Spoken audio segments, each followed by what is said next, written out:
Do you like eating sand?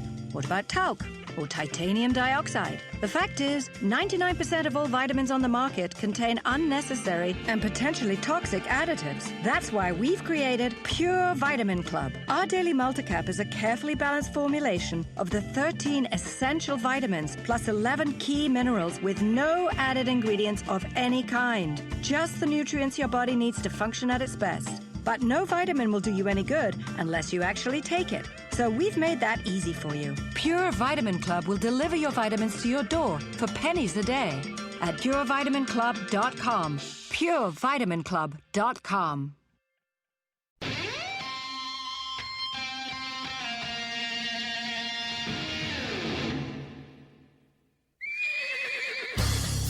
He's Hollywood's go-to guy for health and fitness. And now, America's angriest trainer, Vinny Tortorich, with co-host Anna Bacino. Why am I America's angriest trainer? Your good intentions have been stolen, and I'm here to help you get them back. I am Vinny Tortorich, and folks, it's the Friday show again. It's the one everyone loves. It's the one-on-one when I search, I comb through the internet. People write to me, they call in, and they send me these, you got to have this guy on, you got to have that guy on. I pick one luminary, and we go at it. I talk to them. I figure out what makes them tick. I love this show. Everyone else loves this show. This is a guy people have wanted on for a long time. I think Greg Vick came to me and says, you got to have this guy on. When Greg Vick talks, I snap right to. His name is Dr. Jason Fung. He has a book that will be coming out. I know for a fact it's available for pre-order. Dr. Jason Fung's book is called The Obesity Code, Unlocking the Secrets of Weight Loss. You can pre-order that, and I haven't read it yet. I can't wait to read it. Let's welcome him onto the show, Jason Fung. How are you doing, Doctor? Good, very good, Vinny. Thanks for having me on. Well, thanks for taking your time. I know it's noontime. It's pretty much your lunch break right now. Thank you for coming on and doing this. Oh, not a problem. It's my pleasure. So you have a few videos. Well, first off, you have a .com. And let me mention that so that people can go find you. The intensivedietarymanagement.com. And you always have great stuff there. I've been reading through it. I love it. But you've had a couple of videos that have gotten a lot of attention where you're talking about diabetes, more specifically type 2 diabetes. Can we start there? Sure. In terms of type 2 diabetes, there's a very clear link between obesity and type 2 diabetes. They're really two sides of the same coin. Right. So the type 2 diabetics, though, are the more severe because they're really at high risk of all kinds of problems: heart attacks, strokes, blindness, kidney failure, so all kinds of things. So for that reason, I tend to focus clinically on those patients rather than obesity. But really, it applies to obesity as well as type 2 diabetes. And I'm a nephrologist by training, actually. I'm a kidney specialist. So I did my training in the University of California, Los Angeles. And sometimes I get asked, how did you get into this whole kind of obesity, diabetes thing? And it's really because type 2 diabetes is by far and away the biggest cause of kidney failure. So I see type 2 diabetics all the time in my practice, and I've treated them the standard way with a lot of medications, insulin, all that sort of thing. And the truth is that people just don't get better. It's very discouraging. You treat them, and every time you see them, they're a little bit worse than the time before. And so that's how I kind of got into that whole field of obesity and weight loss and type 2 diabetes, which all turns out to be the same thing. Because as everybody knows, if you lose the weight, a lot of times the diabetes goes away. So if you think about it, the solution to diabetic nephropathy, which is diabetes-related kidney disease, is quite clear. Diabetes is causing the kidney disease. You got to get rid of the diabetes. Right, and that's one of the things that the associations have actually tried to squash. Well, before we get to that, you said something a little earlier that you said you connected weight loss, or gaining weight with diabetes, would this all fall under that same umbrella of what are we calling it now? Metabolic syndrome, where people Absolutely. you can add to that sleep apnea, and Absolutely. so that all falls into Liver the same. disease, fatty liver, Alzheimer's, that all falls into the same category. The cholesterol problems, that's all part of the metabolic syndrome. The abdominal obesity, where most of the weight is carried around the middle, that's part of the metabolic syndrome as well. So that entire syndrome is all connected. And I want to get into that a little bit because, when people hear, any kind of media, podcast or whatever, we think in sound bites. And Right. it's easy, you're a doctor and you could come on and go, well, weight loss, or weight gain is connected to diabetes or type 2 diabetes. And of course, type 2 diabetes is kind of the new kid on the block because let's face it, 20 years ago, only, your severe alcoholics even had it. And now, everyone has it and everyone's being medicated for it. Yet we hear this other thing. We hear metabolic syndrome and we hear, sleep apnea. And people are sleeping with these harnesses on their head because they can't breathe naturally when they're lying down because they're too fat. And what you said before about, not only being fat, but being really fat around the middle, which I want to get into that because that's not normal. That's we have a lot to talk about here. Your opening statement brought up 20,000 questions. I'm loving you already. Right. We got to delve into this. So before we just go into your just a statement about diabetes, all of these things play in together. People have heard me talk about this before, but I grew up in the deep South. I grew up in Louisiana, which is one of the fattest places on the planet. And I'm not being funny. That's just a fact. Yeah. And, I ran into some friends a couple of summers ago, and I'm writing about that in my second book on the subject. I have a whole chapter called Donaldsonville, which is my hometown.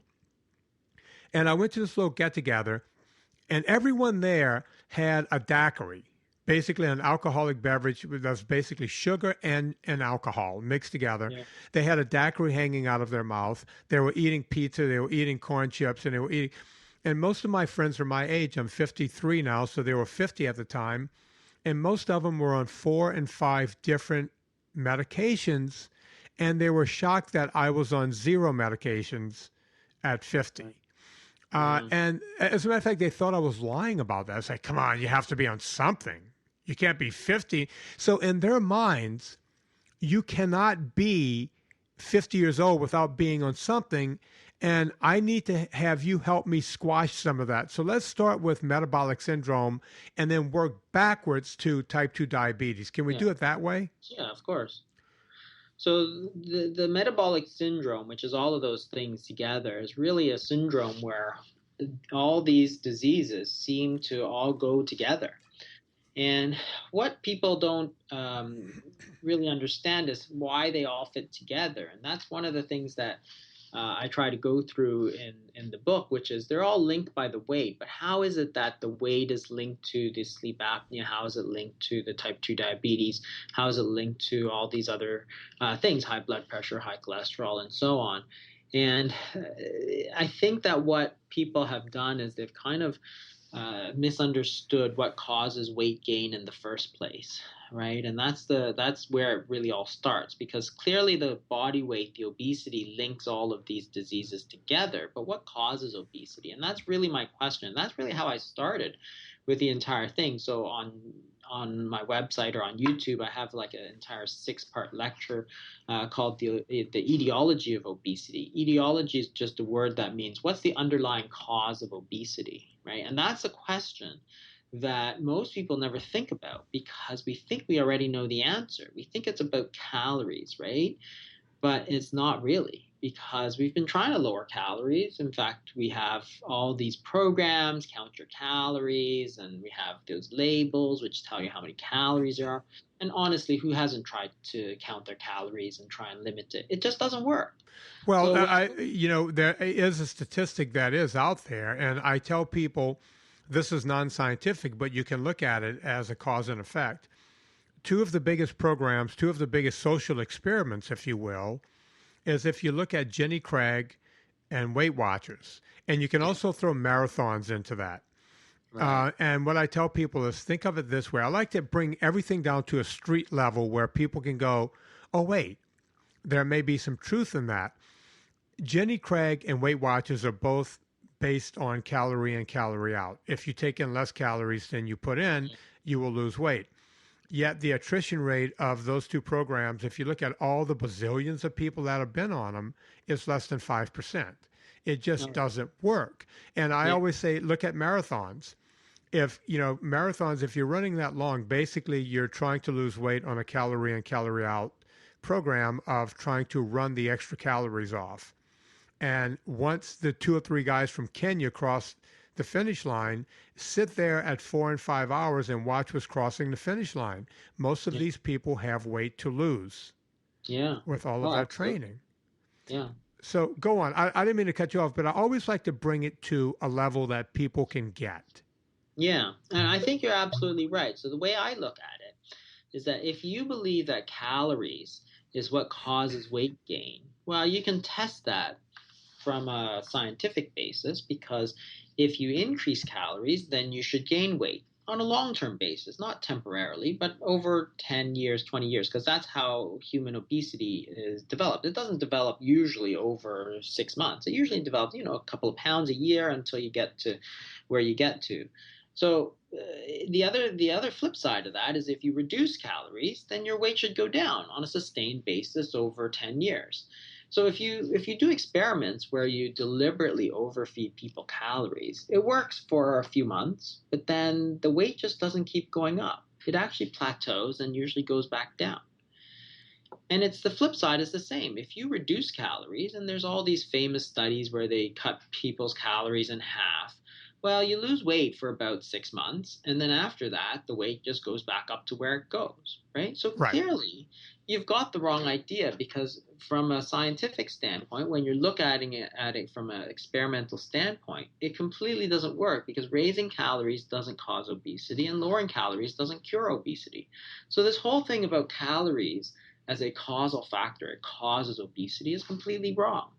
And that's just thinking about it logically. Yet somehow, and it's been proven over and over and over again, like not just scientific experiments, but everybody's tried to cut calories and it's failed every single time, right? Just as you said. So clearly they've got the wrong idea about obesity. So then you have to go back and say, what does actually cause obesity? And this is where it gets very interesting. Because again, if it's a hormonal problem, then and the primary hormone that's really implicated in all this is insulin, but also cortisol to a lesser extent. So suppose you say that insulin causes obesity. Well, if insulin causes obesity, then you can prove it. If you give insulin, people gain weight. When you take away insulin, people lose weight. So you can look at the cases where you give people insulin, and sure enough, you gain weight. So we treat type 1 diabetes with insulin. We treat type 2 diabetes with insulin. We've done experiments where drugs that raise insulin levels, we have drugs that raise insulin effect. In all of those cases, when you raise insulin, people gain weight. Not over 6 months, but over years and years. You have data going out to 10 years where you see this weight gain. And that means that this is a causal relationship, because I can make anybody fat. This is the thing that's very interesting. If I can make somebody fat, then I know quite a bit about what makes people fat. I can make you fat, Vinny. It's just a matter of giving you enough insulin, right? You can look at things like insulinomas. So these are rare tumors that over-secrete insulin. And the hallmark of this is weight gain, right? 70, 80% of people will have weight gain. You take away that insulin-secreting tumor, the weight gain disappears. So again, here you see that there's a causal relationship. And then you can see the flip side. If you look at untreated type 1 diabetes, their insulin levels are very, very low. And what happens? Well, they lose weight. In fact, they lose so much weight, they die. No matter how much you feed them, they simply cannot put on any weight. And if you look at transplant patients where you reduce the insulin doses, or whenever you reduce the dose, people lose weight. If you look at any of these people that you treat, you reduce the dose of insulin, they lose weight. So here you have a clear causal relationship. So insulin goes up, weight goes up. Insulin goes down, weight goes down. But we're causing the rise and fall in insulin. So therefore, that's the major causal factor. You can do the same thing with cortisol. So cortisol is a stress hormone. And we have synthetic stress hormone called prednisone, which is used in a lot of different diseases. Sure. But again, it's the same thing. If I give you enough prednisone, it won't matter that you work out. It won't matter what you eat. You'll get puffy. You'll gain weight. Yeah, exactly. And every single patient comes back and says that, whether it's for insulin or whatever. They say, I watch my diet. I exercise. I'm still gaining weight. I'm like, of course you are. You're on the insulin. You're on the cortisol, right? And so therefore, now you know what causes weight gain. That's the key understanding, because if you know what causes weight gain, then you know how to treat it, right? If you think calories causes weight gain, you try and lower calories, but it doesn't. If you think insulin causes weight gain, now you have to say, how do I lower insulin? Now, hang on to that. We will start right there, right after we do this. Doctor, I'm sure you will agree with me on this. We've been, for almost 2.5 years, talking about a certain olive oil on this show. And there's one reason and one reason only that we talk about it, but they pay us a shit ton of money. Villa Capelli olive oil, Paul Capelli and Stephen Crutchfield over in Italy makes the world's best olive oil. I'm not just saying that part. Before they ever advertised on this show, we talked about Villa Capelli, Anna Vocino, a fellow WAP like myself. We both love the stuff. We talked about it. I literally drink the stuff. Dr. Fung, do you think it's an okay idea to drink olive oil? If you like it, I think it's not what I normally do, but I put tons of olive oil on everything. Won't raise your insulin, right? At all. This is the thing. It won't raise your insulin. It will lower it. Take as much of that as you want. Folks, you just heard from Dr. Fung. You want to lower your insulin and lose weight? Villa Capelli olive oil. And let me tell you something. The good stuff ain't cheap. And Villa Capelli is the good stuff. Look, we tell you all the time, people cut their... It's almost like being in Bogota back in the 80s when they were producing all the cocaine. You know, they make the pure cocaine in Bogota. By the time it makes it to the United States, it's stepped on 3 times. That's what most olive oil companies do. You think you're getting the extra super duper virgin first cold press? That's all just stuff they say. The bottom line is, if it's not the good stuff, it's not Villa Capelli. You want to get a few bucks off, go to VinnyTortorich.com, click through the banner, you will get 10% off. Click through the banner and put in the promo code Vinny, VINNIE. Don't spell it with the wimpy Y, VINNIE. You get 10% off your entire order. And let me tell you this, do not get the 1 liter bottle. Get the 3 liter 10. That's the way you want to go. It's an even greater savings. It's the good stuff. I think I see Dr. Fung writing down over there, Villa Capelli. I got a feeling he will be going there right after the show and ordering the best olive oil on the planet. Villa Capelli olive oil. Put in the promo code Vinny, VINNIE. Tell Paul and Stephen I sent you guys, and they will do you a solid and take 10% off. Doctor, we were right in the middle of talking about insulin. When insulin goes down, weight goes down. When insulin goes up, weight goes up. And the one thing that will make insulin rise is any kind of glucose spike, glycogen load onto your liver. Let's go right to that. That's exactly right. So now you've got the basis of where you need to go. You need to somehow not raise your insulin so much. Well, what raises insulin the most? Well, grains, refined grains, and sugar. Those are what raises insulin the most. There's no controversy about that, right? There's no controversy that insulin causes weight gain, and there's no controversy that these refined grains and refined sugars spike your insulin a lot, right? On the other hand, a lot of these fats, like the olive oil you just talked about, butter, and a lot of these natural fats, they don't really spike the insulin at all.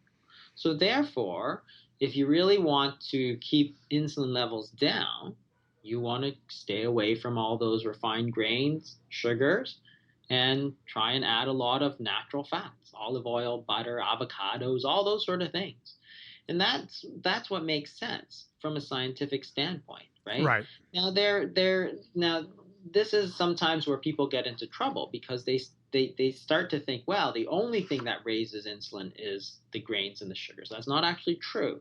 There's lots of things that affect the insulin levels, and that's where you have to really look at what else affects it. So there's lots of things. So dietary proteins affect it, the type of protein, fiber, processing, and then insulin resistance is the big one, which is the second kind of major topic that we talk about, because insulin resistance itself is going to lead to high insulin levels, right? And that's the real problem. And that is something that has to be fixed with something other than the diet, because it's not a diet thing, it's insulin resistance.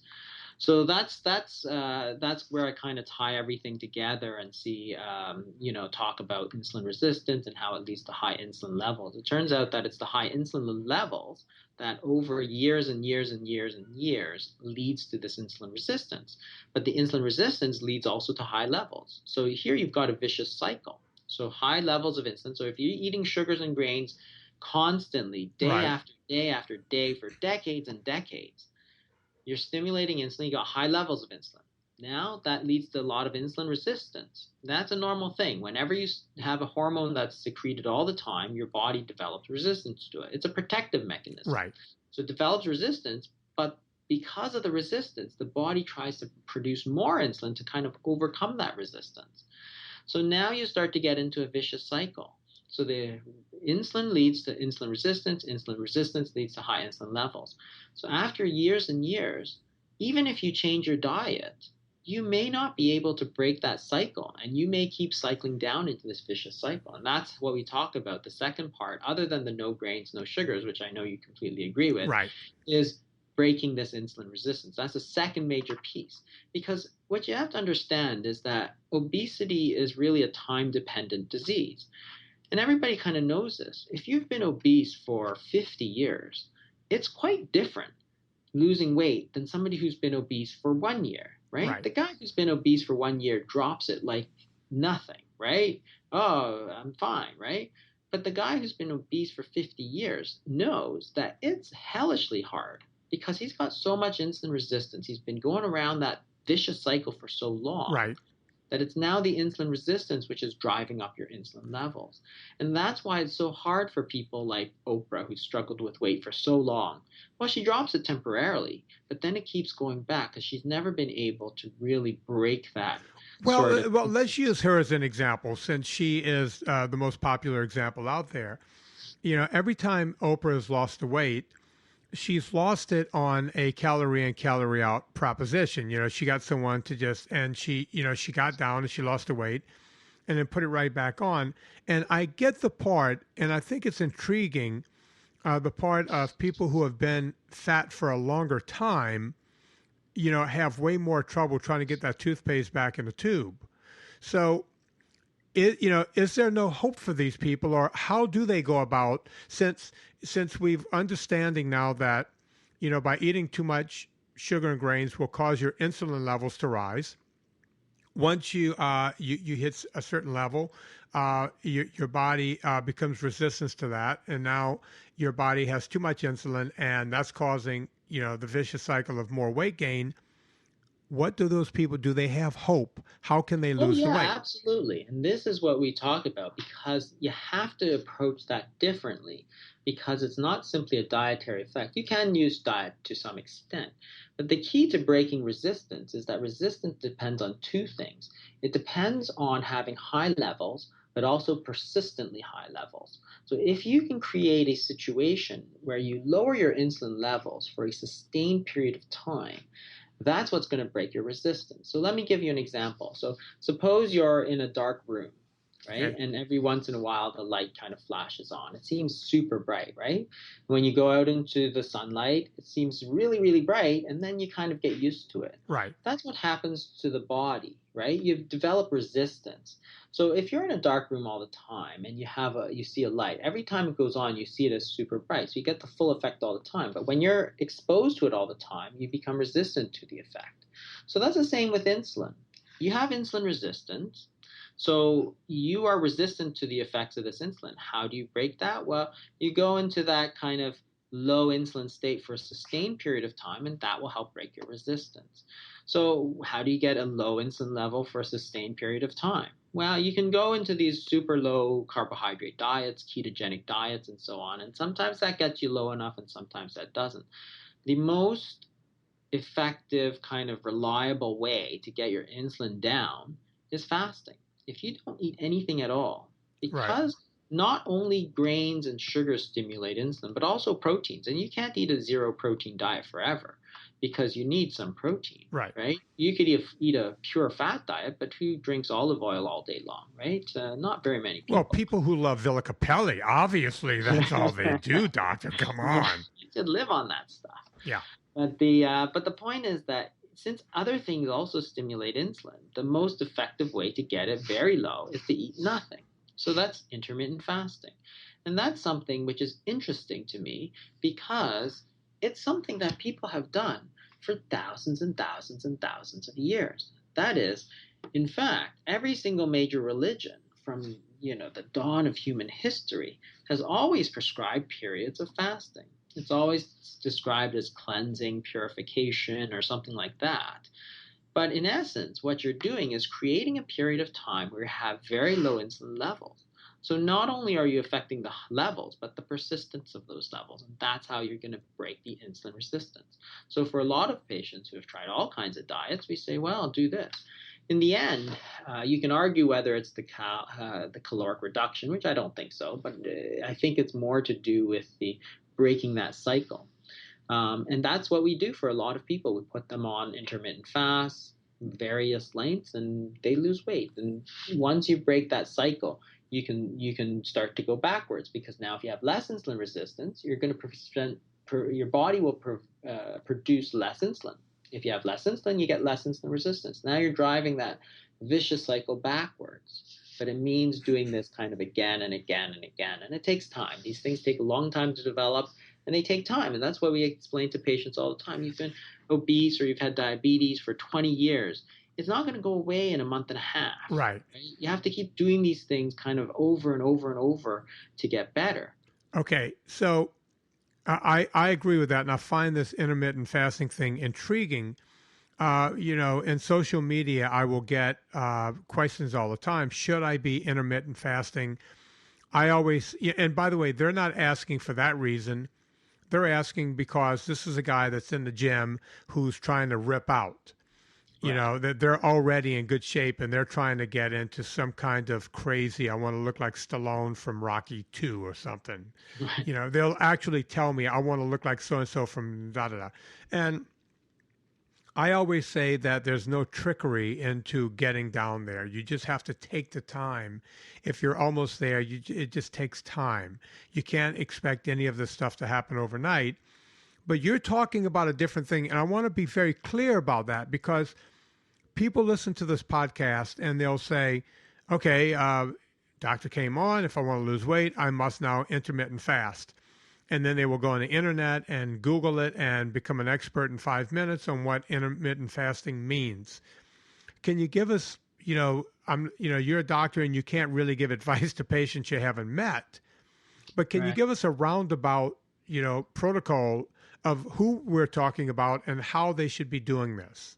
Yeah, absolutely. So if you think about it, intermittent fasting is actually something we should be doing every day because if you look at the word breakfast, break fast, it means the meal that breaks your fast, which means you should be fasting every day. And that's what people used to do. So they'd eat 3 meals a day, right, from 7 a.m. Right. to 6 p.m.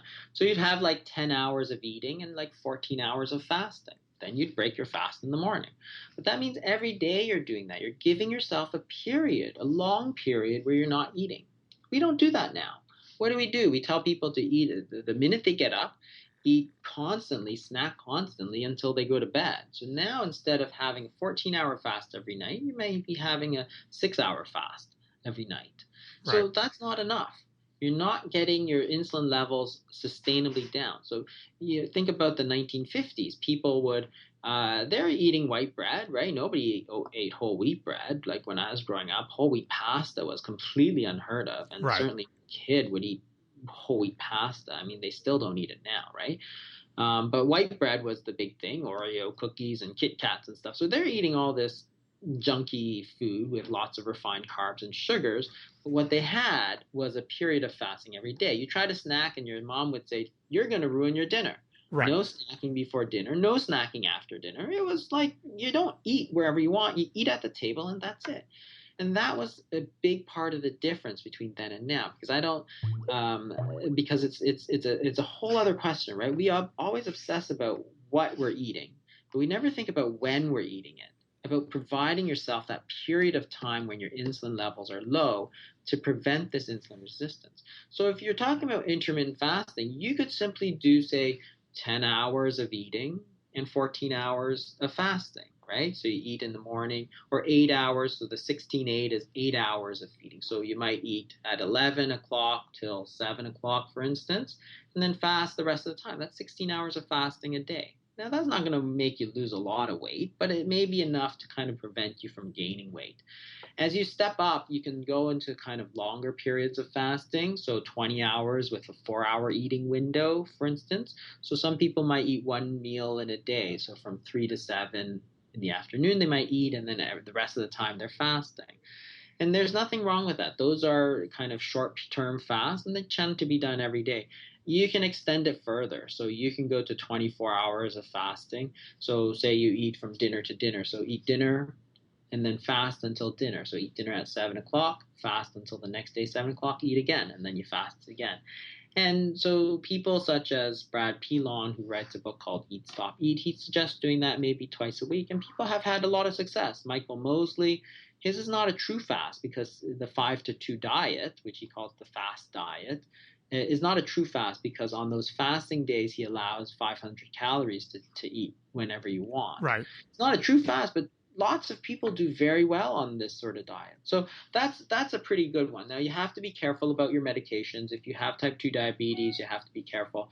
Now, for us, we do it under medical supervision, so we will actually go longer. We'll go 36 hours, 42 hours. We'll go a week, 2 weeks, 3 weeks even. But again, those are only under kind of... Literally 2 and 3 weeks with no food, or... Oh, yeah.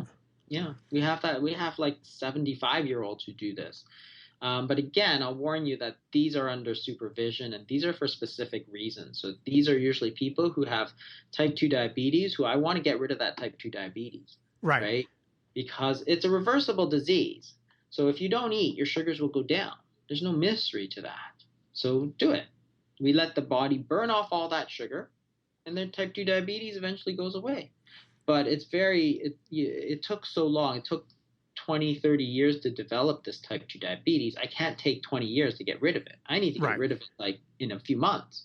So I need to wind up doing something much more intensive, which is why we call it the intensive dietary management program, because we're really trying to use a really intensive program that takes the place and gets people off of all these drugs. And it works. And I'll tell you that there's two things that always surprise people. The first is that they come back and they always say, wow, that was a lot easier than I expected it. Right. So I'll tell you, for the long-term fast, which, again, I do under medical supervision, after a couple of days, the hunger just disappears and they feel normal. And I say, yeah, because what you're doing is your body has now burned out all the sugar, and now it's switched over to burning fat. And the reason that you're not hungry is you're basically feeding yourself through your own fat, because that's all fat is. It's food that you've stored away. That's it. And the second thing that people always surprises people is like, wow, I have so much energy. And this gets back to your point about these bodybuilders. A lot of data comes from these bodybuilders who want to get ripped and stuff. So there's a ton of people who are looking at the effect on elite athletes. So if you look at the hormonal effect of fasting, what happens is that the adrenaline goes up, the growth hormone goes up, and you switch over from burning sugar, so carbohydrate oxidation, to fat oxidation. So all of a sudden, now you're powering your body through your fat. There's lots of energy there. Your body's providing adrenaline, and because the growth hormone's higher, when you build muscle, it builds easier. So all these athletes are saying they can work out longer, they can work out harder, and they recover faster. It's like beautiful, and they're burning off all their fat. So in fact, for a lot of these bodybuilders, these ultra marathoners, they all do this. They call it training in the fasted state. And a lot of them have kind of gone over to this because of the huge hormonal benefits of doing that. So for the regular person who it may not matter so much, what's interesting is that people don't get tired. In fact, most people come back and say, I have like twice the amount of energy I have. And I say, yeah, because your body's just burning fat. And there's lots of it. So you got plenty of energy. Well, doctor, it's funny you should bring that up because this show is kind of the clearinghouse of the ultra athlete, because I'm an ultra athlete and they all come on. Zach Bitters, who now has world records and U.S. records in 12 and 24-hour running. I started my own version of that. I always had a two-pronged approach. I've been a fitness trainer for 35 years now, one of the original guys who started this, and I'm out in Hollywood. And my big Hollywood secret to get my people in, tip-top shape and looking right for the camera and the red carpet was always putting them, not always on a ketogenic diet, but just pulling out all the sugars and grains, and that was usually enough. And even at that, even though they're not in ketosis, dietary ketosis, they would have some ketones running through their body. Their body, most of the day, would be running on some form of ketones. Yeah. And they always admitted to feeling spry and feeling good and, having more energy, yada, yada, yada, and so on and so forth. But I had somewhat of a two-pronged approach because since I am an ultra athlete, I do the bicycle version of ultra, riding. I would start sugaring up once my race season started. Once I was riding a bike 300-400 miles a week. That's a lot of time on a bike. 15 to 17,000 miles a year is more than what most people put on a car. Yeah. I was doing that on a bike. And my thing was, since that's what they taught us in college, is you need sugar to survive. Right. You cannot do these sports without sugar. But then whenever I would get off of my bike for the 2 or 3 months to, just rest before I started again, I would go back to my diet of high fat, no corn, no wheat, no anything, because I didn't want to gain weight for the next season. That's how I stayed thin in the off season. Yeah. Yet I always felt better.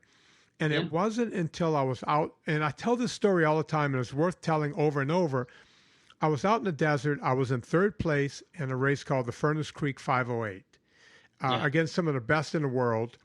And just like always, after around 24 hours, I was getting off the bike to have a good round of diarrhea or throwing up, as most ultra athletes would. And it's because of all the sugar you're ingesting for that. It's like being a kid at a birthday party for 24 hours. It doesn't matter how quickly your body is burning it off. The fact of the matter is your stomach, your liver, your everything is saying enough is enough. And you just, it becomes, it's like an alcoholic who drank too much. Your body will now want to get rid of that poison by having you have diarrhea and throwing up. And that is, I was in the desert one night throwing up, saying to myself, I wonder if I could do this on a high-fat diet. I wonder if I could. And that was the impetus of me doing it for athletes as well as just my clients here in Hollywood. And that's how we started doing it. So you're in the right place right now. You're talking to people who are listening. Absolutely. You train your muscles to use the fatty acids, right? And there's a ton. Your body can store a ton of energy, right? So you're not going to bonk or hit the wall or whatever because, if you carb load, which was popular in the 80s and 90s, right? Carb loading before a race. But the problem is you can't put enough carbs in your body, right? And then you're just running on sugar, but it's very inefficient as opposed to having all this fat that's just powering your muscles like mile after mile after mile, right? It's almost unlimited the amount of energy you have. So it's crazy why you would put yourself at a disadvantage. But even in terms of training, the benefits of the fasting are huge because you've got you can do more powerful lifts because you've got the adrenaline and you're going to build your muscle and recover so much faster so you can get to the next one, right? So it's a terrifically interesting idea for me, it's not so important because I deal with mostly illness rather than ultra competitive athletes. But it's the same idea. You want to run your body on fat, not sugar, and you'll be a lot healthier. And if you're an athlete, you'll just perform better, right? That's the thing. I mean, look at these guys, right? Look at Kobe and LeBron and all like that. You know, what's the secret, right? Well, it's not so hard for you and I to understand the secret, right? LeBron switched to an ultra low carb diet, and hell, he lost a lot of weight. He's looking good, right? He powered them through their whole season. Kobe keeps going on and on and on, right? I mean, we've had Kate Shanahan on the show, the doctor who went to the Lakers and put them all on that diet. She's been on the show 2 or 3 times. Absolutely. Doctor, let me ask this question: if putting people on a fasting diet works by cutting down on the sugar, would it not also work? And I'm just asking, I don't know what the answer to this is. If you had them on just a ketogenic diet, if you had them just on fat, would that work? The idea is the same. The idea is the same. So there's 2 major things. If you put them on a ketogenic diet and they really have no sugars and no grains, that's great. But if you've been going around that insulin resistance cycle for 25 years, which is not uncommon, right? 25, 50 years. Well, now the major stimulus to your insulin is not really your diet, but it's the insulin resistance. Well, changing your diet is not going to help because the problem is the insulin resistance. So then you really have to target that more than anything else. And the thing is that you have to look at the insulin as a multiple. There's multiple inputs into it. There's multiple things that make it go up, and there's multiple things that make it go down. You have to figure out which one it is, and that's the way. Like, for instance, cortisol plays the same sort of role. You can do the same thing with insulin that you can do with cortisol. If you have a lot of cortisol, you get fat. And so, stress makes people fat. If you take away the cortisol. So you see this in the disease called Addison's disease, and the hallmark is, again, weight loss. But again, it's very interesting because you have to target which pathway your problem is in order to get the results. So, for instance, it's always interesting to me, the sleep deprivation studies, because sleep deprivation makes people fat. We know that, right? And there's really not much doubt about it. Study after study shows this. But why? There's no carbs in sleep deprivation, and there's no calories in sleep deprivation. So why does it? Well, because it affects the hormones, right? Because obesity is essentially a hormonal dysregulation. It's a hormonal imbalance, not a caloric imbalance, right? You got too much insulin or too much cortisol, right? And that's your problem. Now, the foods you eat will affect those. So people who meditate, people who do this to lower their cortisol levels, well, you can show that they will lose weight, right? Which is super interesting because it's not a dietary thing. Right. It's the same thing. It's a hormonal thing. So you have to change the thinking that this is a hormonal issue. So the ketogenic diets are great, and if you're not if you don't have a lot of insulin resistance, you'll probably do very well. And even those that do probably will do very well. But the thing about the fasting is that it affects meal timing. So I say there's 2 real questions in obesity: what to eat and when to eat. So we talk about the what to eat, but we ignore the when to eat. And that's the thing that we have to get back. So we're only addressing half the problem, and therefore we're not getting a great result because we've only talked about half the problem. Okay, we're going to get to the other half of the problem. I want to ask you about the when to eat. That's going to be very important. Also, I want to talk about other hormones that may play into this, ghrelin and leptin. And I love the fact that you brought cortisol up and it being a stress hormone. We'll get into that right after I tell everyone about Squatty Potty, baby. That's right, Squatty Potty. You had no idea that you were doing it all wrong. I always say, if something feels right, why aren't we doing it all the time? Every time I go camping, back in the days, I used to do a lot of rock climbing. We would have to camp in for a day or so. There's no toilets out there, folks. We were digging holes and squatting, and I said the same thing every time. I said, it seems like more comes out. When I'm taking literally a shit in the woods, it seems better than what happens when I'm at home. Every single time I would come back and go, why was that more satisfying than what happens when I'm sitting at home. And then, you look at other countries. You go to India, you go to some of these Asian countries, and people are not using the same kind of commodes we're using here. They're squatting over what looks like a hole, and that's the way they've been doing it for years. These people can obviously have the same sort of sit-down commode that we have, but they don't use them. As a matter of fact, some of the Asian women who come to this country after living there their whole life, they will actually put their feet up on the seat and squat that way because it's what they're used to. It's the way our bodies are supposed to do it, folks. That's why Robert Edward came up with the squatty potty. You just put it right next to your toilet. You put your feet on it. And I swear to God, it's like shitting in the woods. I know I just used the word God and shitting in the same sentence, but you guys know what I'm all about here. You want to feel like you're out camping. You want to have the best dump of your life. Squatty potty. And here's what you do. Go to VinnyTortorich.com. Click through a squatty potty banner. When you get to checkout, put in the promo code Vinny15, Vinny15. You will get 15% off your entire order. Now, the reason I say entire order is because Squatty Potty has other products there that you might want to look at. But here's what I tell everyone. Let's ask the esteemed doctor here, Dr. Jason Fung. Dr. Jason, how many toilets do you have in your house? I have 4. He's got 4. You need 5 Squatty Potties. They're inexpensive, and Doc, you're going to get 15% off. The reason you need 5 is this. If you buy 1 or 2 and you're stuck in a room that doesn't have the squatty potty and you're sitting and it's too late, you're going to realize you made a mistake. Right. So you need 1 for each bathroom, and then you need 1 extra one because you're going to have someone come over to your house who's staying for the weekend, and then they're going to figure out how they can't live without it. So that's the person you go, here you go, take this home. Here's your first one. Yeah. We call that passing the love along over at Squatty Potty.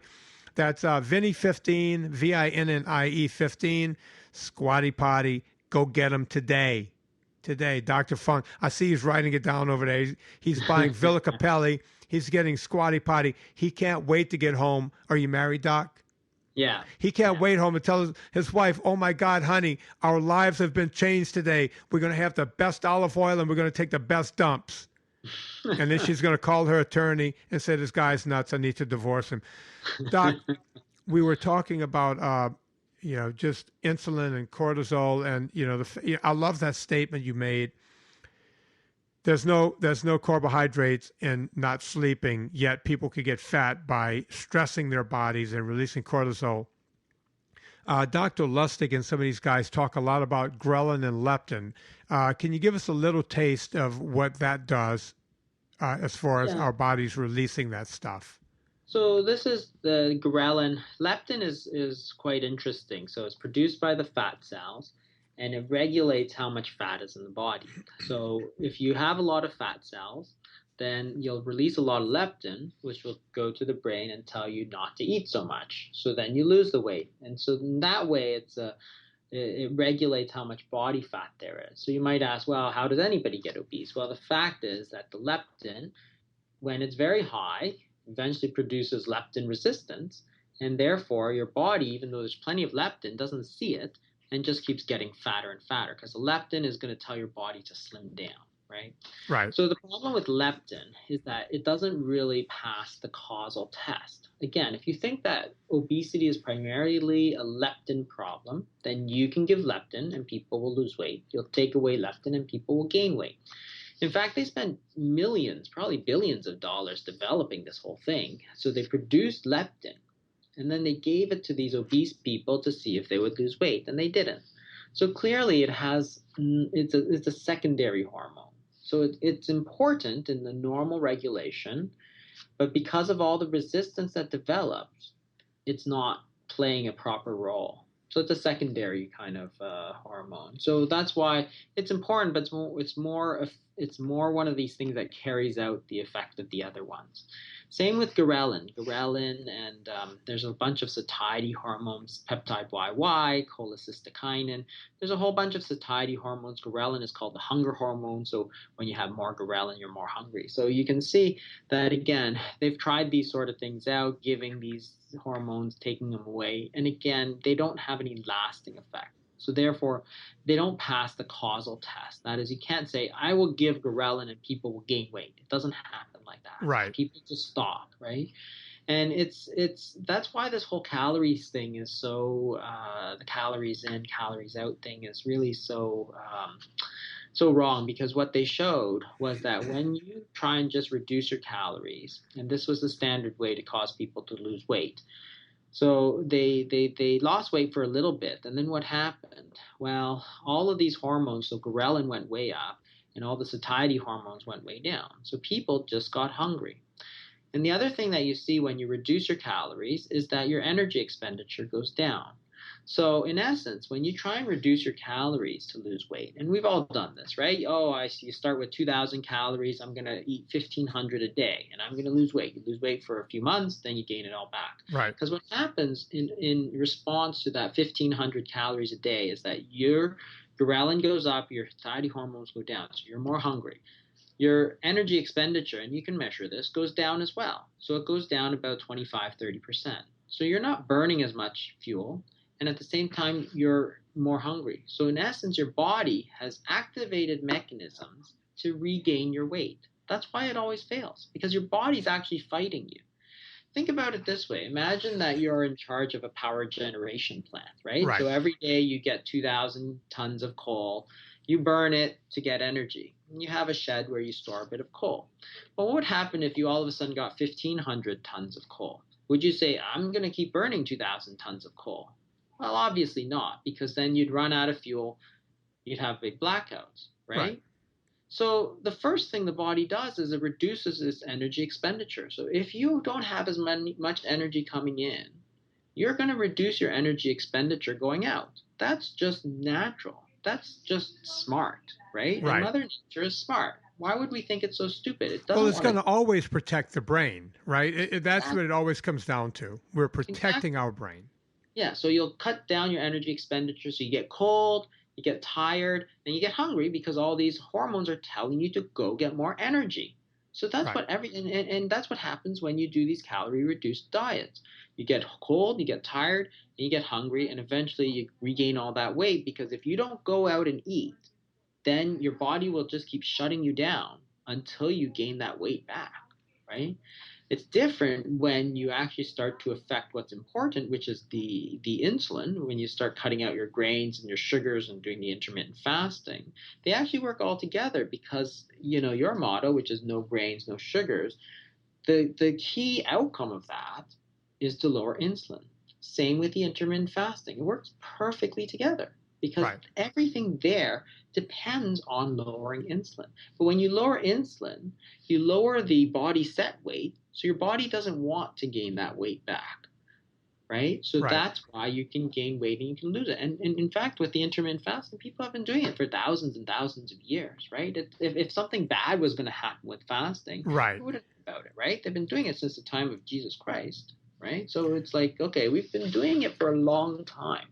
Every animal in the wild does it, right? Lions and tigers and bears and all that. They do it all the time.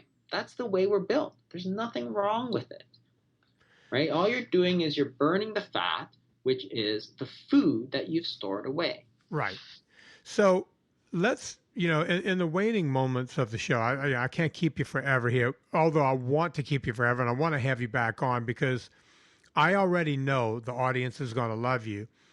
Let's circle right back to type 2 diabetes, because, unlike type 1, we actually cause type 2 diabetes onto ourselves. Along with that, we get that fat around the middle, and these are both reversible, according to you and according to a lot of doctors. And as a matter of fact, I'm not a doctor. I only play one on a podcast. But, a lot of people, when they start doing no sugars, no grains, they'll read my book, Fitness Confidential or something, and they'll say, hey, I've been following. I went really strict, no sugars, no grains. I did it for 6 months, and all of a sudden, all of my levels are normal again. And my doctor says my levels are normal, yet he still has me on the drug. Can I go off of the drug? And I always have to write to him and say, I am not a doctor. Listen to your doctor. But what say you? Can we really reverse this?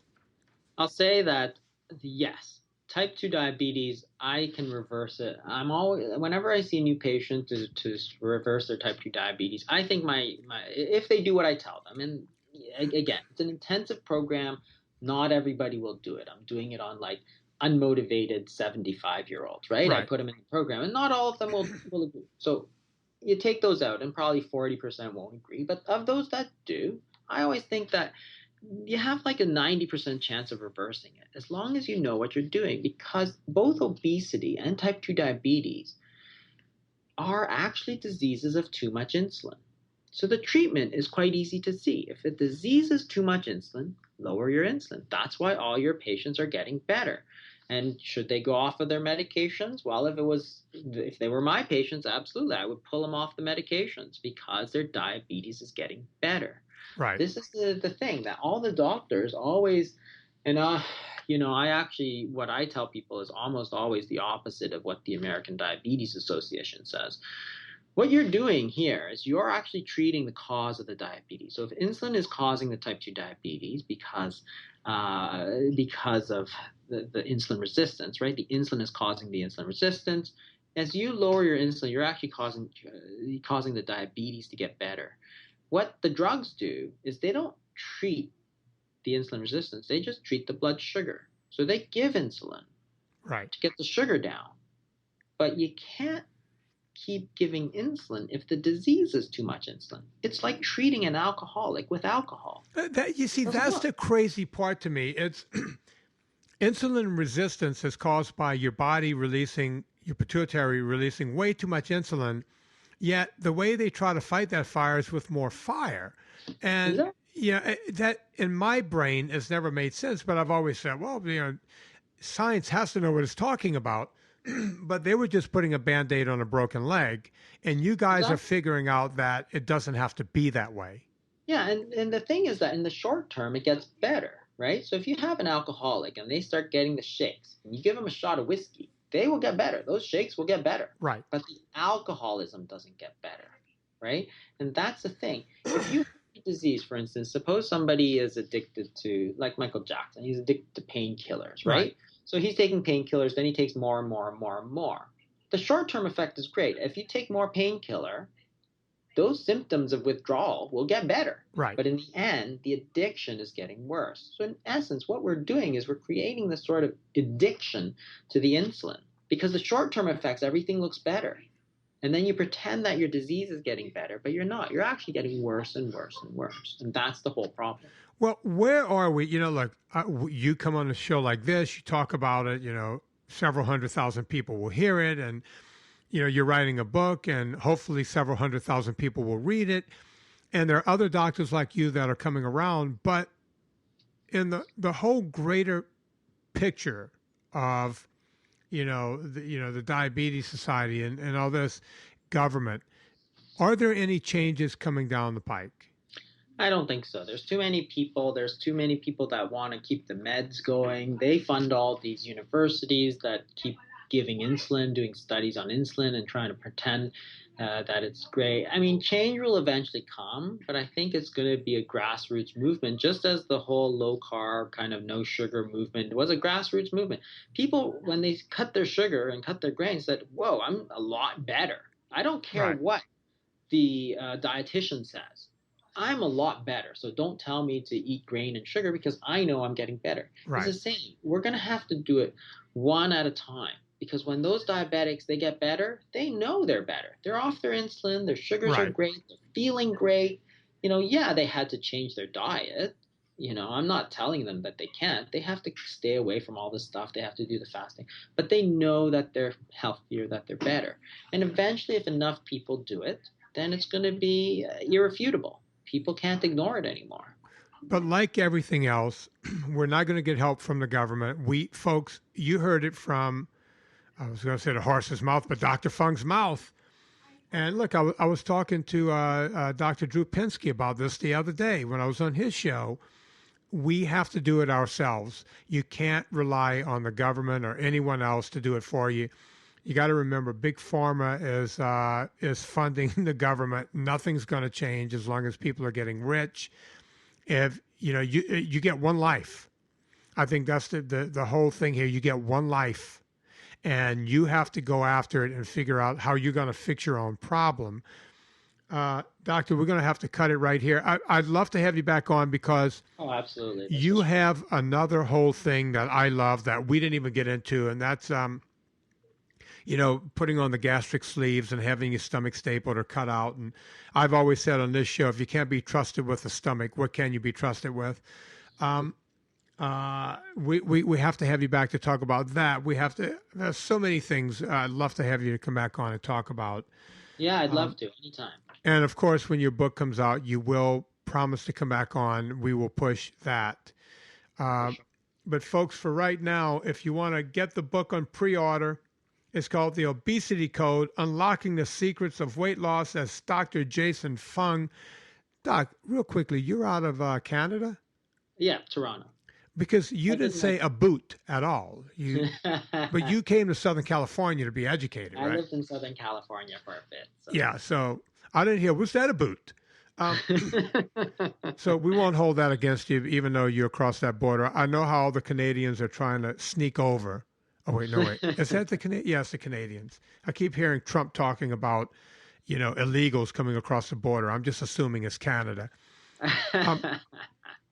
Folks, go out, pre-order this book. Do it on Amazon. And look, we say it all the time. Don't go straight to Amazon. Go to vinnytortorich.com. Click through the banner. It doesn't cost you anything. It puts a little coal on the fire. It gets our train down the track. We also have, that little donation page. It's called the Superfan page. Sometimes people want to do that. But look, folks, I get it. Times are tough. Sometimes you don't have money. You can always go to iTunes, give me and Anna a nice 5-star review. Remember, we're in America. We drive 8-cylinder cars here. We don't mess around with those little Volkswagen diesel things. We drive real cars here. Give us a nice 5-star review. 4 stars is bull. Don't do it. And speaking of Anna, people ask me all the time, where can I get some good no sugar, no grain recipes? You get those from glutenfreeanna.com. Go there. Subscribe at vinnytortorich.com. On behalf of Dr. Jason Fung, my name is Vinny Tortorich. Put life into living and do it with enthusiasm. Check out more podcast episodes on iTunes. Follow Vinny and Anna on Twitter or contact us with your fitness questions at vinnytortorich.com.